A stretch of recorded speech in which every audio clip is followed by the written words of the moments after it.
Описменех за буквите.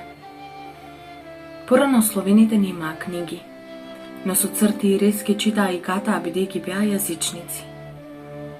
Откако се покрстија, беа принудени да ги пишуваат словенските зборови со римски и со грчки букви без устроение.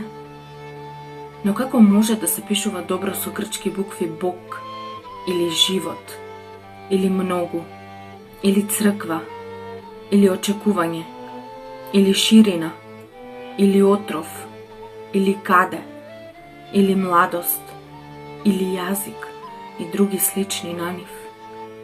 И така беше многу години. Потоа човеколюбецот Бог, кој уредува се и кој не го остава човечкиот род без разум, но сите ги доведува кон разум и спасение, се смилува над човечкиот род, но го испрати свети Константин, филозоф наречен Кирил, праведен и вистинолюбив маж, им состави 38 букви. Некои велат зошто создал 38 букви кога може да се пишува и со помалку. Други пак велат зошто се словенските книги. Нив ниту Бог ги создал, ниту ангелите, ниту се првични како еврејските, римските и грчките, кои се уште од почетокот и се примени од Бога. А други пак мислат дека Бог не ги создал буквите. И не знаат што зборуваат окаените, дека Бог заповедал на 3 јазици да се пишуваат книгите како што пишува во Евангелието. И имаше надпис напишан на еврејски, римски и елински. Ако пак некој рече дека не ги устроил добро, бидејќи и сега се доустројуваат, ќе го дадеме овој одговор. И грчките исто така многу пати биле поправани од Акила и Симах, а потоа и од многу други. Полесно е нешто да се поправи покасно, отколку да се создаде прв пат. А словенските книги самиот свети Константин наречен Кирил ги правел, и буквите ги создаде за мало години, а они мнози на 7 души за многу години ги создадоа нивните букви, а 70 преводот. Ако ги запрашаш грчките книжевници велејки кој ви ги создал буквите или ви ги превел книгите или во кое време, ретко од нив тоа го знаат. Но ако ги запрашаш словенските книжевници велејки кој ви ја создал азбуката и ви ги превел книгите, сите знаат и ќе одговорат свети Константин, филозоф наречен Кирил. Тој ни ја создаде азбуката и ни ги преведе книгите и брат му Методи. И ако запрашаш во кое време, тоа го знаат и ќе речат за време на грчкиот цар Михаил и на бугарскиот кнез Борис и на моравскиот кнез Растица и на блатенскиот кнез Коцел во годината 6363 од создавањето на светот. Има и други одговори кои ќе ги кажеме на друго место, а сега нема време. Така, браќа, Бог им дал разум на словените. Нему слава, чест и власт сега и за секогаш во бескрајните векови. Сега е 21 век, а Кирило-Методиевското дело и денес, и утре, и за навек останува наша основа, наш писмен темелник и образовен светилник. Нивната оставнина не ја ветват времето и вековите, туку напротив, сите ревностни следбеници и современици ја полеваат, ја негуваат, ја афирмираат, ја чуваат и ја заштитуваат. Амин. Еве, ни светна, Христолюбци, светлозрачниот спомен на нашиот преблажен татко Кирил, нов апостол и учител на сите семји, кој што огреа на земјата како сонце со вистинска вера и убавина, како сонце на трисушното божество, осветлувајќи го сиот свет. Божјата премудрост си созида храм во неговото срце и на јазикот негов како на херувим почиваше секогаш светиот дух, разделувајќи дарови според верата, како што кажуваше и апостолот Павле, дека секому од нас му се дава благодет, како што дарувал Христос. Кој што ќе каже дека ме љуби како Господа, и јас ќе го залюбам. Ќе му се покажам самиот и во него ќе си направам храм и тој ќе ми биде син, јас ќе му бидам татко. Таква татковина, барајќи овој преблажен Отец и Учител наш, ја остави сета убавина на овој живот, домот и богатството, татка си и мајка си, браќата и сестрите. Од младини беше чист како ангел, се оттргнуваше и избегнуваше од житејски сладости и секогаш беше со псалми и пеење и со духовни поуки. Врвеше само по еден пат што води на небеси. Затоа низ неговата уста се изли Божјата благодат, како што кажал премудриот Соломон.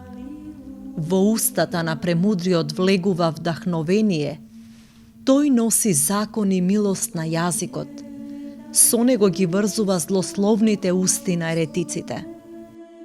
Се појавија ереси за времето на Теофил Иконоборец и се одржаа многу години, прогонувајќи ја светоста на иконите и соборувајќи ја.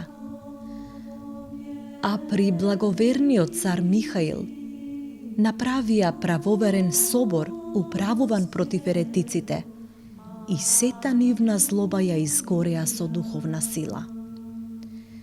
Каде и да се чуеше некаква хула за божествениот образ, како со крилја тој прелетуваше над сите земји и со јасни приказни ги разрушуваше сите соблазни и упатуваше кон права вера, исполнувајќи го оставениот завет на Павла.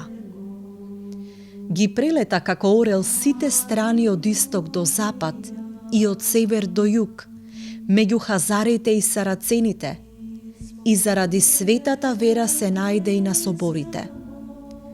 Како сонце грееше со триш светли зраци и секоја нивна заблуда ја отклонуваше. Во фулскиот народ ја победи безбожната измама и светна со триш вечна светлина. На словенскиот народ, кој што беше во незнаење и греовен мрак, по милоста и човеколюбието на Господа, нашиот Исус Христос, му стана пастир и учител. И им ги затна устите на волците, на тријазичните еретици, пророчки укажувајќи на тревливиот јазик и упатувајќи ги сите со писмо кон спасение. И Господ Бог благоволи да почине неговото пречесно тело во Рим. Неговиот труд и подвиг ги почитуваме и слични пофалби нема кому да упатиме. Па иако отпосле светна, сепак надмина се, како и деница, која, иако огрева најпосле, со својата светлина ги облева сите звезди кои имаат сончева светлина. Така и преблажениот Отец и Учител на нашиот народ, повеќе од сонце со тројни лачи сјаеше и просвети безброен народ кој што лежеше во мракот на незнанието. Нема место што не е осветлено од неговата блажена душа. Оди на сите народи скриените тајни им ги откри разумно исповедајки, на едни со писмо, на други со поука. Божја благодат се изли низ устата негова и затоа го благословил Бог за вечно. Затоа, која уста да ја искаже сладоста на неговото учење, а кој јазик ќе може да ги каже неговите подвизи и трудови и добрината на неговиот живот. Оти таа уста, посјајна од светлината, ја покажа Господ. Таа ги просветува помрачените од лагата на гревот. Тој јазик источи сладки и животворни зборови. Тие пречесни усни расцутија со премудрост. Неговите пречесни прсти поставија духовен органон и го украсија со златозрачни букви. Со таа богогласна уста се напоија жедните за Божји разум. Со неа мнозина се насладија со животворна храна. Со неа Господ обогати многу народ со Божја мисла, дури и го венча со богтка ентен овој апостол.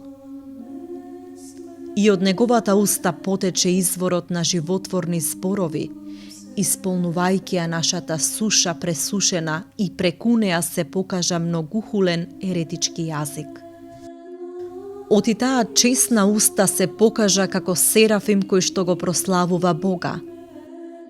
Низ неа научивме за триделното божество, представено од едно суштество што се разделува со именуваните својства и еднакво прославување на вечно присутниот Татко и Светиот Дух.